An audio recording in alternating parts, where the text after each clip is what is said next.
G'day everyone, and welcome to the conclusion for Soulbeed Strike that I've come up with in regards to the previous two videos that we've done. So, look, my conclusion, based on all the cards that we've done, I gave it a good run, and honestly, I would really be interested in your thoughts. Have I missed any other strategies or any cards? Please let me know. I was thinking of putting Tome in.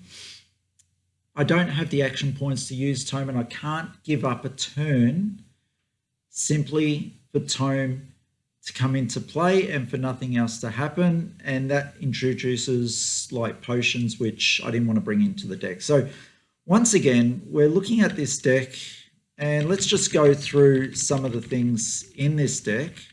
So Harmonized Kadashis, a must for the deck. I prefer them over needles. The fact that you can lose a needle, it doesn't sit right with me at this point in time. The breaking scales, look, this was good, and I've got a snip of a video that I'm going to show you where this came in for the extra one. I just haven't found anything to actually take its places yet. Master Momentum, fantastic, always keeps the opponent on their toes. And Fiendel's Spring Tunic was actually viable for this deck, mainly because everything is 1 or 0 cost. It simply comes down to that. My reflexes are 1 costs. My Art of War is 1 cost. The only thing that was not 1 cost was the Command and Conquer. So using the vest wasn't viable for that. And you know, if I want to think about it, maybe it sets up resources for anything future in the turn that I might draw into. But right now, Fiendel's was fine. Breeze Rider Boots didn't really get used too much. And I'm still at 2 minds where the Snapdragon Scalers is really the way to go. Ancestral Empowerment, MVP of the game. The simple fact that it gives a +1 and draws a card. The drawing a card, 0 cost. It's just a fantastic card. Plunder Run. In the snapshot of the video, I'm going to show you how Plunder Run came into effect. It was only for that one time, I will be honest.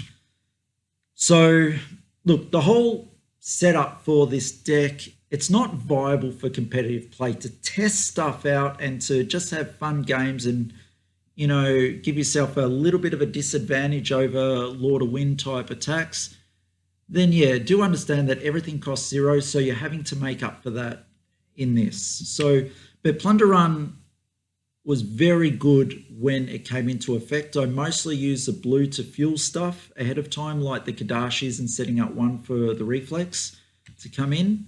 Art of War, absolutely fantastic card for the deck. The fact that it can be played as an instant,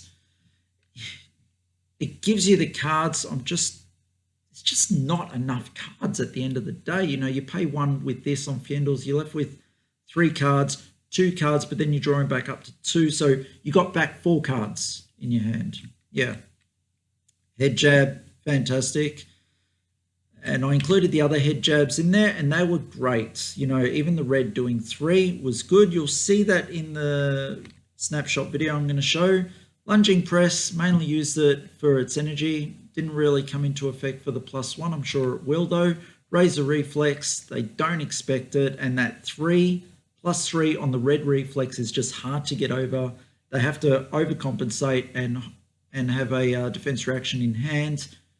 And if they don't, they're throwing down extra cards scared of this. And when I asked my opponent, you know, what was he most worried about, it was the attack reaction. So the threat of these cards was enough for him to overcompensate with the attacks. Did not put the Tome of Fiendel in. I can't see it working. Maybe I'm missing something. Please let me know in the comments, guys. Enlightened Strike, fantastic card. Unfortunately, it was these type of cards that made the deck. Soulbeed by itself was not powerful enough to keep the game going.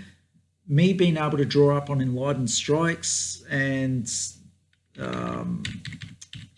Art of Wars were what kept me in the game, and the occasional Command and Conquer. So You know, this with its 3 options, this is a fantastic card. Let's get this straight. It is an overpowered card. There's a reason why it belongs in every deck. Yeah, it's just fantastic. Soulbeed Strikes, they were more there as a threat at the red and the yellow. When they didn't get off, they didn't get off, and I looked to play them late in the chain. Crane Dance was good, but I would really like it to come after the Soulbeed Strike, which was very rare. Happened once in 2 games.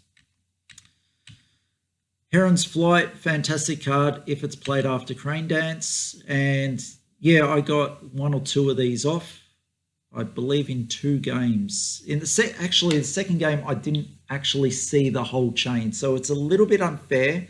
In the first game, did fantastic. Second game, all I saw were attack reactions in my hand for the entire game. The entire chain was left in my deck, and the brute player fully smashed me. I had no answers, no plays even in my turn. It was ridiculous. Fine Center, merely threw it out for energy. And Command and Conquer, just a finisher if I could get it out. Now let me get to the actual gameplay video. There we go, people. Now bear with me one moment while I just set this up for... Sorry about this. Otherwise I'll never be able to get back. All right, there we go. So let me start playing this for you. Here we go. So guys, the Plunder Run has been hit the table, and it's a 3rd attack, so Mask is in effect as well. So if this gets through, it's draw for 2. He's defending for... Alright, defending for 3. I'm going to do attack reaction for another +3, and it gains go again if it hits. Yeah, okay. Oh, so it hit, did it? Yeah. Draw 2. Now, okay.